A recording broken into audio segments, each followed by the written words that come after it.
오늘 우리 교회 성도들이 다 모인 것 같네요. 역사적인 날이네. 그리고 또 우리 손님도 오셨고 한 분, 우리 성도 형제가 오셨어요. 그래서 우리 교회 온 성도들이, 여러분 다른 교회들은 온 성도들이 다 모이기가 쉽지 않습니다. 근데 우리 교회는 온 성도가 다 모였고 또 여기 게스트까지. 우리 옆에 있는 분들 한번 인사할까요? 참 잘 오셨습니다. 사랑하고 축복합니다. 오늘부터 이제 그 사도행전이잖아요. 그러니까 우리가 사도행전 이제 묵상을 시작을 했는데 5월 설교의 주제가, 큰 주제가 세상이 막을 수 없는 복음이라고 하는 큰 주제 안에서 말씀 나누려고 하고요. 오늘은 본문 말씀을 통해서 성령으로 일하는 전도자라고 하는 제목으로 말씀 나누겠습니다. 오늘 본문 1절부터 5절까지는 사도행전을 여는 서문이라고 얘기할 수 있습니다. 이 서문을 여는 1절은 이렇게 말씀하죠. 데오빌로님, 나는 첫 번째 책에서 예수께서 행하시고 가르치신 모든 일을 다루었습니다. 이렇게 얘기합니다. 여기서 여러분 첫 번째 책은 어떤 책을 의미하는지 아시죠? 어떤 책입니까? 첫 번째 책은 누가복음이에요. 그러니까 여러분 아시겠지만 누가복음과 사도행전을 썼는데 그 분량이 굉장히 많습니다. 사실은 그 양으로 본다면 사도 바울이 서신서를 썼잖아요. 서신서보다 더 많은 양이 누가가 쓴 사도행전과 그다음 누가복음이라고 얘기할 수 있는 거예요. 그러니까는 굉장히 많은 분량. 그러니까 신약 성경의 3분의 1 정도를 누가 썼냐면 누가가 쓴 거예요. 그래서 굉장히 많은 양을 쓴 거죠. 그러면서 이제 뭐라 그러냐면 2절은 이렇게 얘기합니다. 거기에 나는 예수께서 활동을 시작하신 때로부터 그가 택하신 사도들에게 성령을 통하여 지시를 내리시고 하늘로 올라가신 날까지 하신 모든 일을 기록했다. 그렇게 얘기합니다. 이것이 무엇을 의미합니까? 누가는 자신이 먼저 쓴 복음서를 통해서 데오빌로에게 무엇을 가르쳤는지를 이야기하고 있는데, 그러니까 공생애를 시작하신부터 예수님의 승천까지 일을 그 누가복음을 통해서 다 다루었다. 그걸 얘기했다. 이걸 얘기하고 있는 것이죠. 누가복음 1장의 서문에 보면은 누가가 누가복음서를 저술한 목적, 누가복음서를 쓴 목적이 나와요. 한번 찾아볼까요? 누가복음 1장 1절부터 4절까지의 말씀. 누가복음 1장 1절부터 4절까지의 말씀입니다.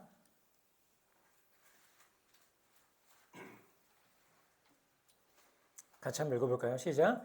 우리 가운데서 일어난 일들에 대하여 차례대로 이야기를 엮어내려고 손을 댄 사람이 많이 있었습니다. 그들은 이것을 처음부터 말씀의 목격자요 전파자가 된 이들이 우리에게 전하여 준 대로 엮어냈습니다.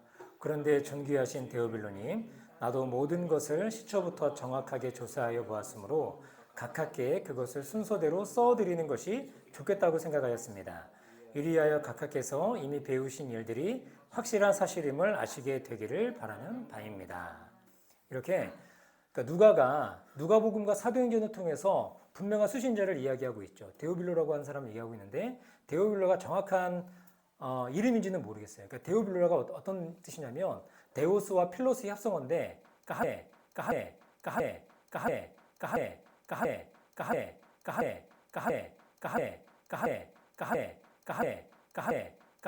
하는 그러니까 어떤 그 가명이라고 해야 될까? 그런 사람에게, 그러니까 여기가 이 사람이 로마의 관리인 것 같아요. 고위 관리인 것 같아서 정확하게 얘기하지 않고 그렇게 데오빌로라고 하는 이름을 써서 편지하고 있다는 것을 우리가 알 수 있습니다. 그러니까 누가는 자신이 시초부터, 그러니까 근원부터 자세히 살펴본 사람으로서 그 당시에 복음서를 기술한 사람들이 많이 썼던 것 같아요. 근데 그 많은 그 자료들을 다 참고해서 누가가 그 안에 이제 뭐 마가도 있었겠죠. 퀴자료도 있었을 것이고. 그래서 그런 자료들을 취합해서 누가가 자기의 찬내니 이 데오빌로라고 하는 어떤 그 사람에게 이 복음을 근원부터 조사해서 차례대로 전하고 있다. 그러니까 굉장히 수고로움이죠. 여러분 그 당시에 책을 쓴다는 건 지금처럼 돈이 적게 드는, 지금도 책을 쓰면 많이 들긴 하죠. 근데 더 많이 드는 일이었어요. 그러니까는 후원자였던 것 같아요, 데오빌로가. 그래서 그 후원을 통해서, 여러분 좀 덥지 않으세요? 그렇죠. 에어컨 좀 트십시다. 여러분 조실 것 같아. 서두 얘기하다가 졸 것 같아요. 에어컨으로 트셔야 돼요. 에어컨으로. 네. 여러분들이 표정을 보니까 이제 좀 위험하다. 제가 그런 걸 살짝 느꼈습니다. 네. 그래요. 반팔 입었는데도 더운 것 같아.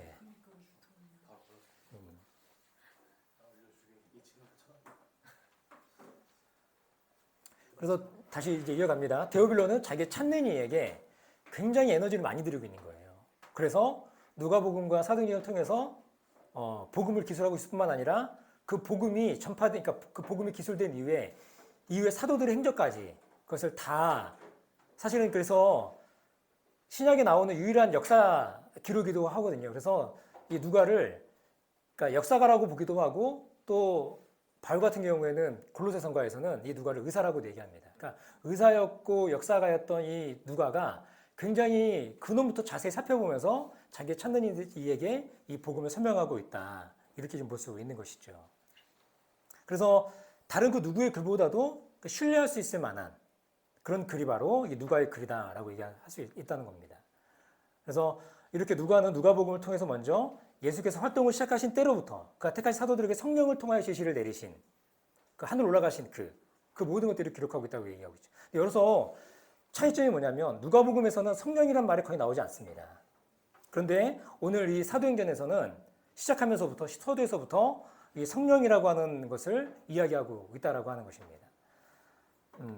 누가복음에서는 예수님이 성령으로 가르쳤다는 표현이 거의 등장하지 않는데 성령을 통하여 지시하셨다고 얘기하시면서부터 성령을 얘기하시는데 사도행전에만 성령이라는 단어가 58번이나 등장하고 있다라고 하는 것이죠. 그러니까 굉장히 많이 성령을 이야기하고 있고 그래서 사도행전은 다시 말하면 뭘 얘기하고 있느냐? 성령행전이다. 그러니까 성령의 일하심을 기록해 놓은 책이 바로 이 사도행전이다라고 얘기하는 것이죠.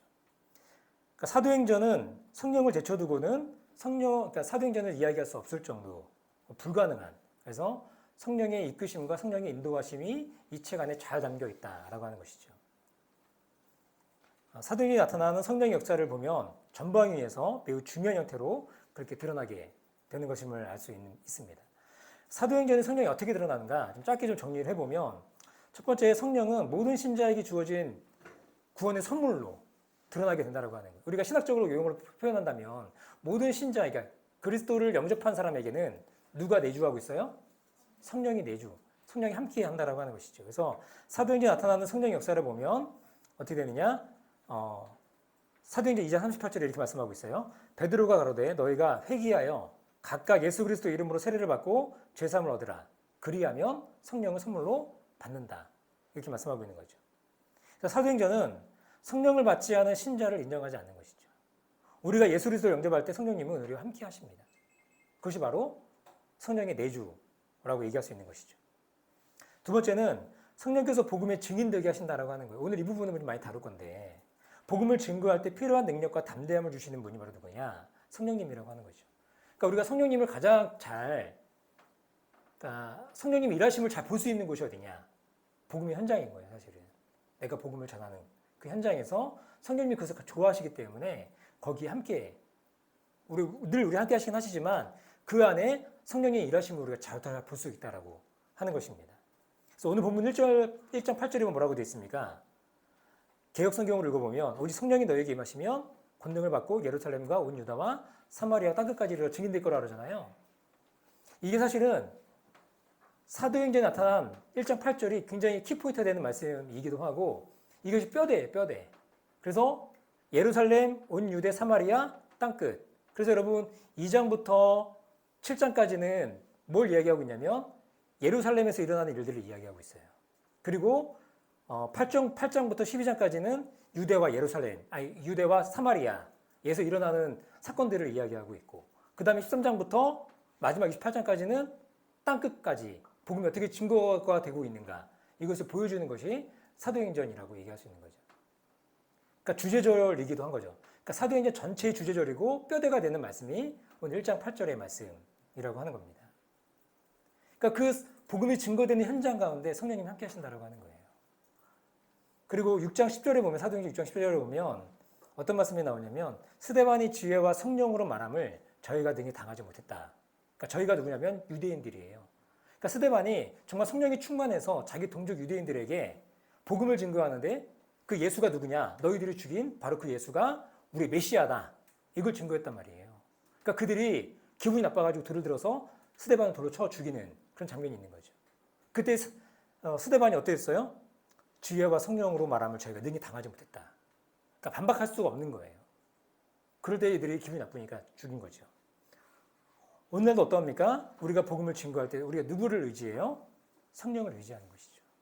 사도 바울은 고린도전서에서 어떻게 고백하냐면 고린도전서 완전 이방 사람들이잖아요. 이방인들에게 복음을 증거할 때도 사도 바울은 누굴 의지하자면 성령을 의지하는 거예요. 고린도전서 2장 4절에 이렇게 말씀합니다. 내 말과 내 전도함이 지혜에 권하는 말로 하지 아니하고 다만 성령의 나타나심과 능력을 했다. 그렇게 얘기하고 있는 것이죠.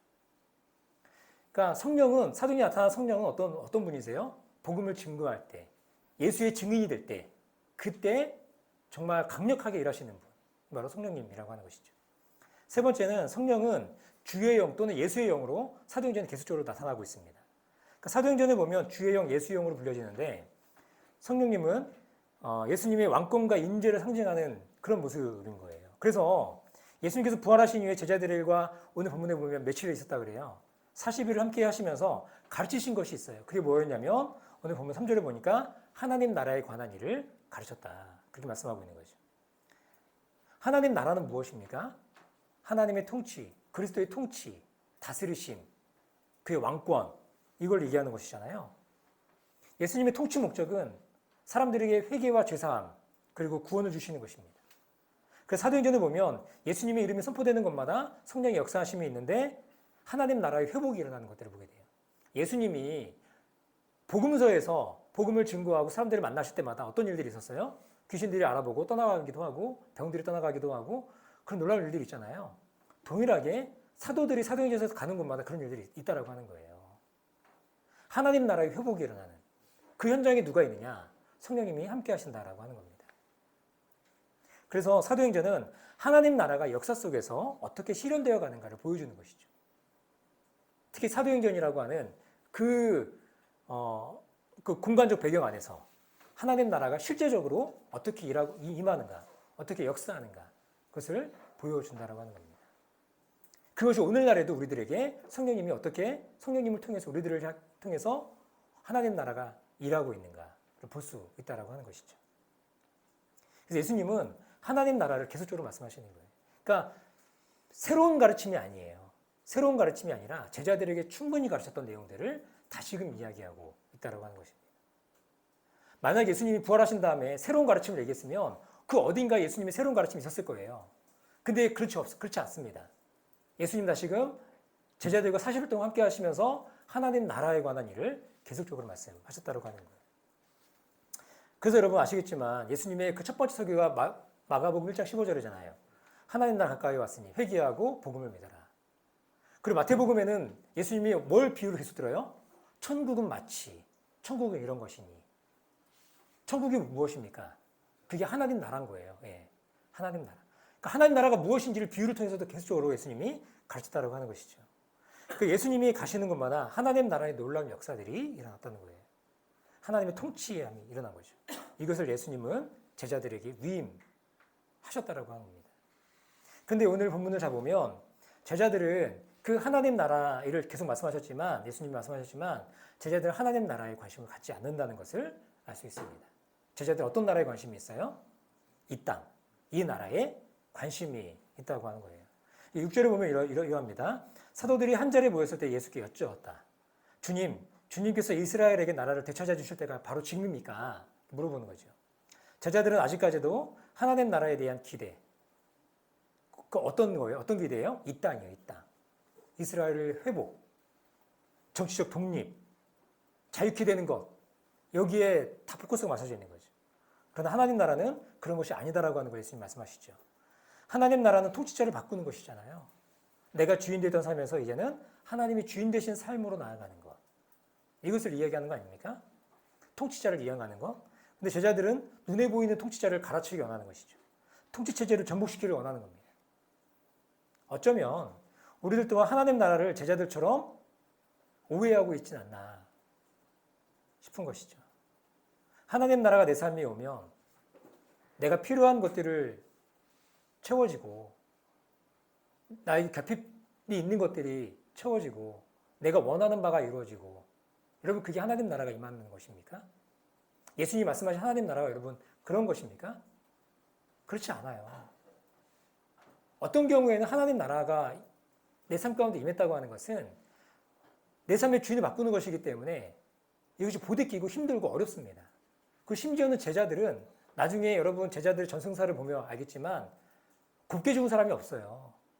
주와 복음을 위해서 그들은 험한 인생을 살았습니다. 여러분 우리가 바울도 보면 알겠지만 바울은 고린도후서에서 자기의 고난의 목록을 얘기하잖아요. 내가 몇 대를 맞았고 내가 강의 위험과 강도의 위험과 동족의 위험을 갖고 수없이 많은 내가 죽음의 위협을 겪었고 이런 걸 얘기한단 말이에요. 그 이유가 뭐예요? 주와 복음을 위해서. 우리가 하나님 나라를 오해하는 것은 우리가 이런 방식으로 하나님 나라를 오해하면 제자들처럼 오해하면 우리도 그런 오해에 빠질 수 있는 거예요. 그리고 또 천국이라고 하면 어때요? 죽어서 가는 곳. 죽어서 가는 곳이 천국이 아닌 거 잘 알지 않습니까?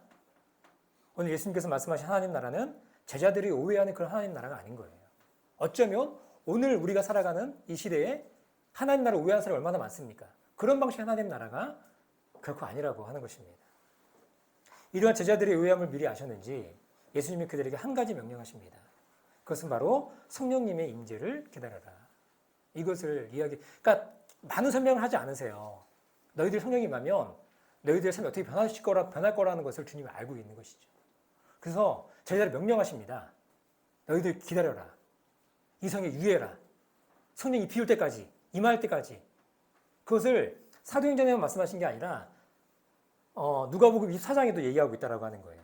누가복음 24장은 위로부터 오는 능력을 입을 때까지 이 성에 머물러 있어라. 그렇게 얘기한단 말이에요. 그러니까 성령의 충만함을 경험하기 위해서 가장 먼저 해야 될 것이 무엇인지 아십니까? 약속을 기다리는 것입니다. 지금 약속하신 그것을 믿고 순종하는, 기다리는 순종이 그들 가운데 필요한 것이죠.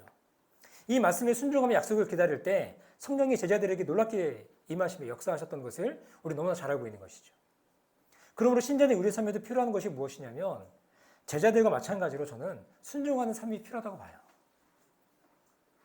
제자들이 학교 급하다고 오순절까지 기다리지 못하고 뛰쳐나갔으면 어땠을까요? 그러니까 하나님의 약속, 그리스도의 약속이 있다면 그걸 기다리는 순종의 훈련, 저는 이것이 우리의 인생의 삶에도 너무나 중요하다고 봅니다. 우리가 오랜 시간 동안 신명기를 묵상하지 않았습니까? 신명기 말씀의 핵심 포인트가 뭐였어요? 그게 순종이었어요. 순종.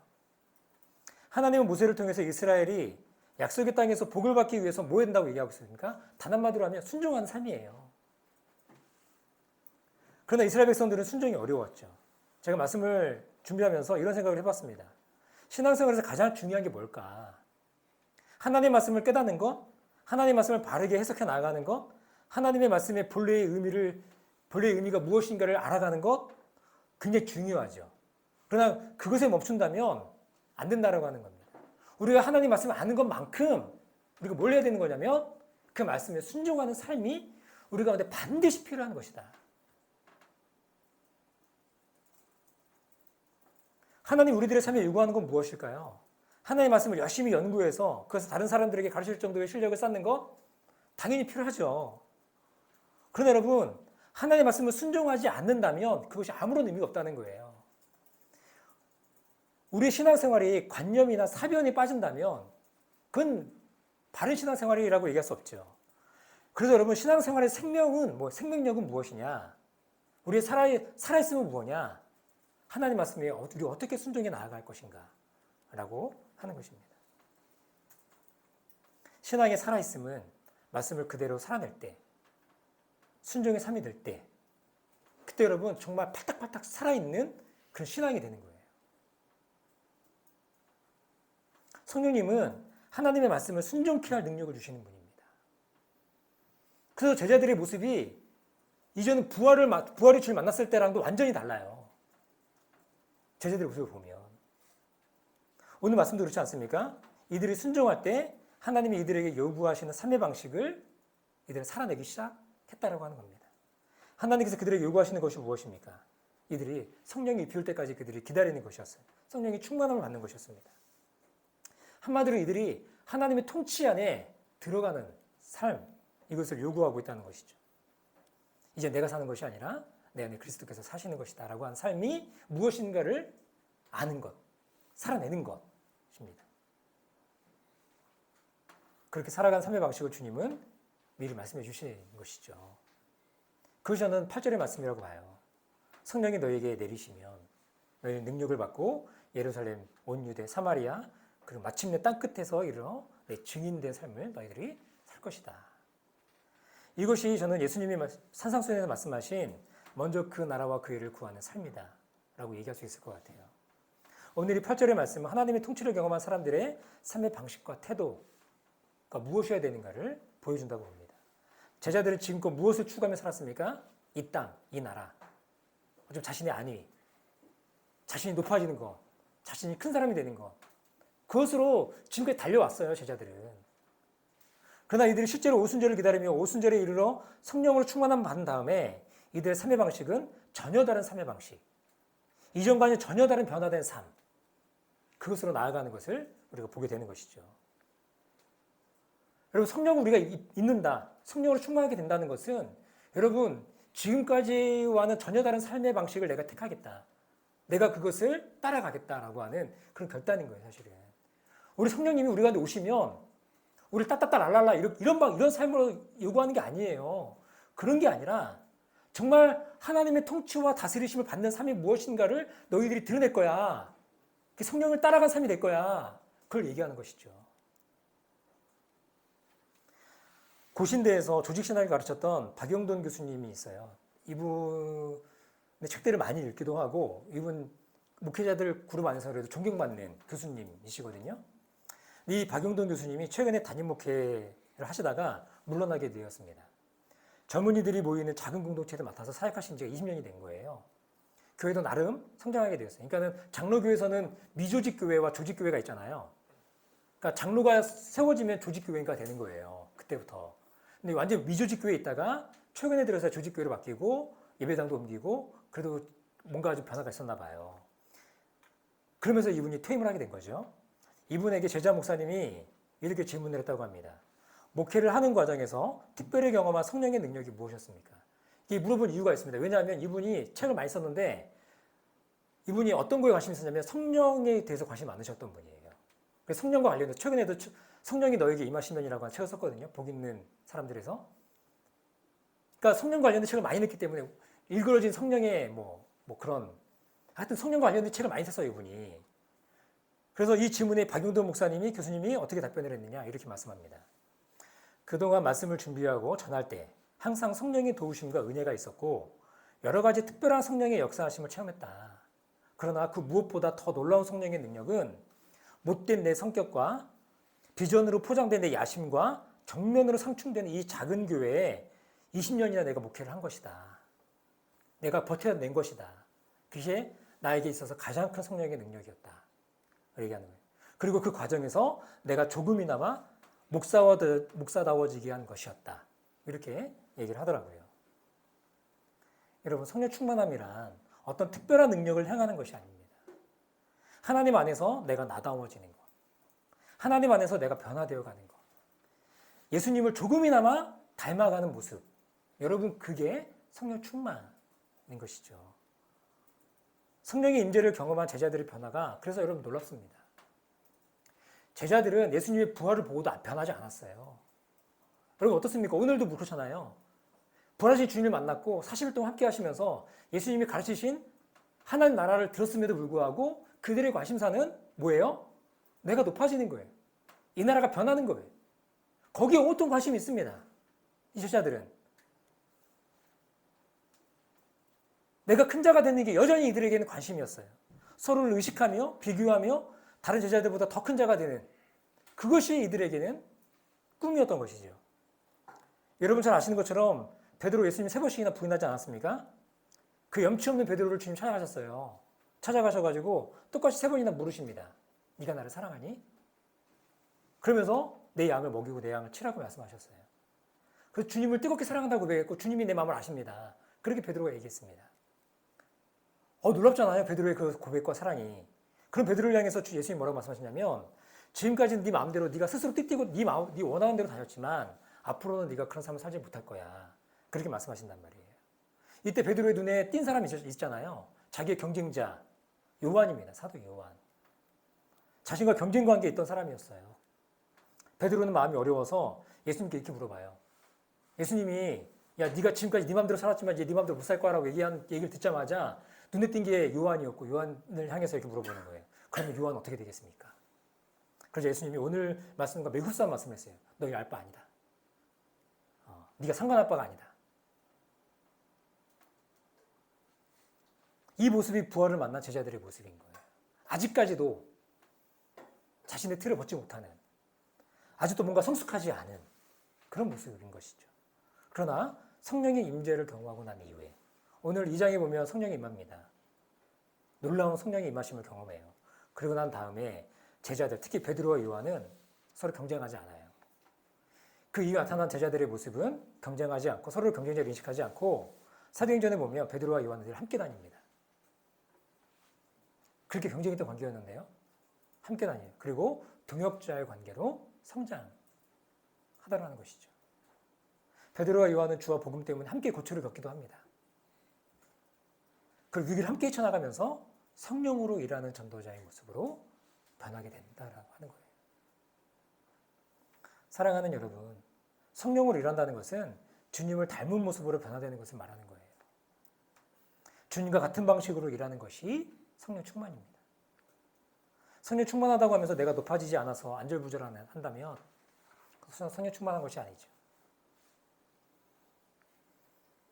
또한 성령 충만은 전도자의 삶을 살아가는 거예요. 오늘 누가는 자신의 찾는 일을 향해 온 힘을 다해서 복음의 기원부터 시작해가지고 열심히 조사하고 연구해서 그 복음을 저술하고 있는 거예요. 성령으로 사는 삶이 무엇인가를 보여주고 있는 것이죠. 우리도 우리의 찾는 일을 향해서 이 복음을 나눌 수 있기를 바라요.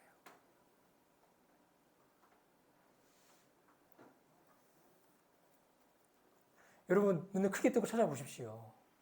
우리 주변에 이 복음을 나눌 만한 사람이 없는지 분명히 있을 겁니다. 그들과 이 복음을 나누는 삶. 데오빌로에게 그렇게 힘들게 어렵게 비용이 많이 듦에도 불구하고 이것을 하고 있는 누가의 모습을 우리는 보게 되는 것이죠.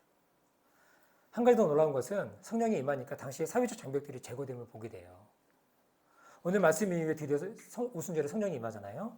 성령은 모든 사람에게 차별 없이 부어지는 것을 보게 됩니다. 베드로의 설교를 보면 베드로는 구약의 요엘서를 인용하면서 설교를 하잖아요. 모든 육체에 성령을 부어주신다고. 그래서 뭐예요? 남종과 여종들에게 부어주리니 저희가 예언할 거다라고 얘기하잖아요. 성령을 중심으로 여성과 남성 모두가 예언자가 된다라고 하는 것을 보여주는 겁니다. 이것은 놀라운 사건인 거죠. 여러분 성령은 여성을 배제하거나 차별하지 않습니다. 이 당시 여러분 1세기에 여성의 지위라고 하는 것은 처참했죠. 여성의 참정권이 생긴 것도 여러분 100년이 채 되지 않는 것 100년이 좀 넘었나요? 안 됐나요? 그런 걸로 알고 있습니다. 남종과 여종에게 부어져서 그들이 다 예언자가 된다고요? 놀라운 일인 거죠. 이것은 당시 1세기 기독교가 소유한 놀라운 혁명적인 사건인 겁니다. 제가 굉장히 소개를 많이 했는데 1세기 그리스도인의 하루 이야기라는 책이 있습니다. 이 책에는 1세기 복음을 받아들인 이방인 신자의 하루의 삶이 담겨 있습니다. 이 책을 읽으면서 느끼는 것은 이 복음이라고 하는 것은 한 사람의 세계관을 단숨에 바꿀 수 있는 능력이 된다라고 하는 걸 보게 되는 거예요. 복음을 받아들였다는 건 무엇입니까? 성령의 임재가 있다는 거잖아요. 그 이방인 신자의 삶 가운데 성령의 임재가 있을 때 어떤 일이 일어나고 있는가? 푸블리우스라고 하는 로마인인데 이 사람이 복음을 듣게 되면서 삶의 전 영역을 안에서 전혀 다른 삶으로 변화되는 것을 보게 되는 거예요. 어떤 능력을 행하는 게 아니에요. 따따따 랄랄라 방언을 하는 게 아닙니다. 정말 그의 삶 가운데서 놀라운 변화들이 시작되는 것을 보게 되는 거예요. 당시 여성은 남성의 소유물이었고 그랬잖아요. 근데 여러분 푸블리우스는 자신의 아내를 존귀히 여깁니다. 모든 걸 다 상의해요. 아내랑. 그리고 자신의 집종을 대하는 태도에서 존중의 모습을 보게 돼요. 그들과 같이 식사해요. 종하고 식사합니다. 심지어 자신의 집에 있다가 자유인이 된 종을 사업 파트너로 삼습니다. 이뿐만이 아니죠. 당시 로마 사회에서는 미개한 여성과의 사랑은 사랑으로 인정하지 않았습니다. 그래서 오히려 남성과의 사랑, 남성과의 우정을 존경하는 것으로 봤어요. 그래서 동성연애가 하나도 이상하지 않은 시대가 이 당시였다라고 합니다. 그러나 푸블리우스는 어떻게 하냐면 그 당시에 그래서 동성연애가 어떻게 이루어지냐면 나이 많은 남성과 나이 어린 남성들 사이에서 이루어지는 거예요. 멘토와 멘티 관계가 되는 거예요. 그래서 부유층들은 자신의 아들을 어떤 고위직의 남성에게 주는 겁니다. 거기서 그런 일들이 일어나는 거예요. 근데 푸블리우스라는 사람은 복을 받아들이고 난 다음에 자신의 아들을 그런 자들의 멘토리로 주지 않으려고 하는 거예요. 짧은 하루의 이야기입니다. 그 가운데 그리스도인이 어떤 생각과 태도를 지녀야 되는가를 너무나 잘 보여주는 책이죠. 여러분 1세기 당시의 기독교는 지금과 같이 배타적이지 않았다고 하는 거예요. 내적으로 완전한 진리를 품고 있으면서 외적으로는 환대와 포용으로 사람들을 변화시키는 공동체가 바로 교회였다고 하는 겁니다. 우리에게 성령이 임했다고 하는 것은 무엇을 의미하는 겁니까? 이것과 같은 거죠. 삶의 온전한 변화, 총체적인 변화, 더딜 수는 있겠죠. 그러나 조금씩 그 주님을 닮아가는 모습. 여러분, 그래서 그들의 삶에 매력이 있었다고 하는 거예요. 그 당시 수많은 사람들이 그 그리스도인들의 모습을 보고, 그래서 그리스도인 되기가 되게 어려웠대요. 3년 정도의 시간을 지켜보고 그리스도인으로 받아들였다는 겁니다. 그 당시에는.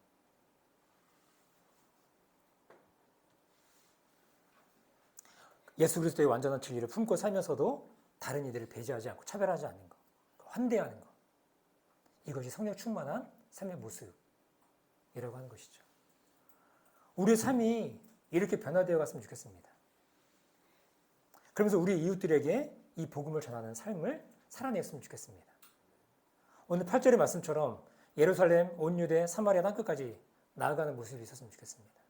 아까도 얘기했던 것처럼 오늘 8절은 사도행전의 청사진입니다. 뼈대입니다. 사도행전 2장 7절은 예루살렘의 이야기. 8장과 12장은 유대와 사마리아 이야기. 13장부터 28장은 땅끝의 이야기. 우리의 찾는 이 중에서 우리 예루살렘은 어디에 있어요? 우리의 유대와 사마리아 어디입니까? 우리의 땅끝은 어디입니까? 성령의 이끄심을 따라 우리의 이 찾는 이들을 우리 주님 앞에 이끄실 수 있기를 주님의 축복합니다.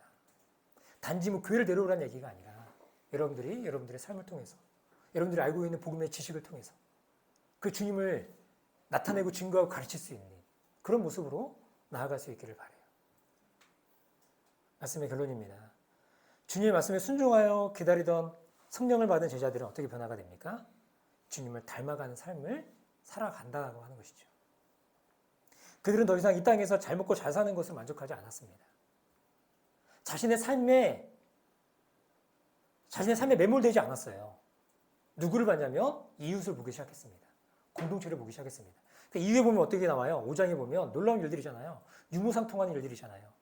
공동체가 나의 것을 여기지 않고 그것이 계속 지속된 건 아니지만 공동체가 세워지는 일에 있어서 놀라운 변화가 있었던 거예요.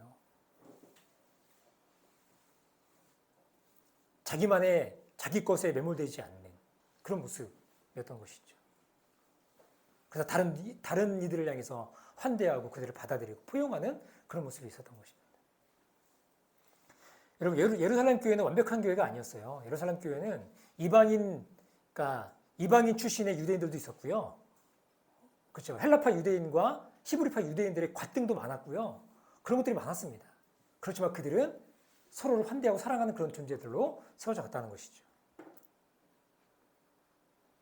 사랑하는 여러분, 오늘날 저 여러분들에게도 동일한 성령 충만한 삶을 우리 주님이 요구하고 있습니다. 하나님 안에서 변화된 삶으로 복음을 전하고 나누는 삶으로 우리 그렇게 하나님 나라를 살아내십시다. 그래서 사도행전 29장을 우리가 써내려가는 모습이었으면 좋겠어요. 사도행전 28장이 끝나잖아요. 그러나 끝나는 게 완전 열린 결말입니다. 사도행전은. 사도 바울이 로마에서 이태 동안 두 해 동안 갇혀가지고 복음을 전하는 모습으로 끝나요. 우리도 그 복음을 전하는 증거자로서의 삶. 복음을 가둘 수 없는, 복음을 막을 수 없는 우리들의 삶으로 이 복음을 나누는. 그래서 사도행전 29장을 저 여러분들이 멋지게 써나갈 수 있기를 주님의 이름으로 축복합니다. 기도하겠습니다. 좋으신 아버지 감사합니다. 사도행전 시작하면서 주님 약속하신 성령을 기다리라고 말씀하십니다. 그 성령의 충만함을 입었을 때 제자들은 이전과 다른 삶으로 변화가 됩니다. 전혀 다른 삶의 방향으로 이들의 모습이 변화가 됩니다. 하나님 우리들도 이렇게 성령의 능력을 힘입어서 우리의 원하는 바를 이루는 삶이 아니라 우리 개인이 꿈꾸는 바를 그것만을 가지고 원하는 삶이 이루는 삶이 아니라 우리 하나님께서 우리를 통해서 이루고자 하시는 일들을 우리가 배우고 알아서 깨달아서 그 일들을 해나갈 수 있는 우리 각각의 사람들, 우리 교회 공동체가 될 수 있기를 소원합니다. 그렇게 우리를 붙잡아 주시고 우리를 세워 주시고 우리를 이끌어 주십시오. 예수님 이름으로 기도합니다.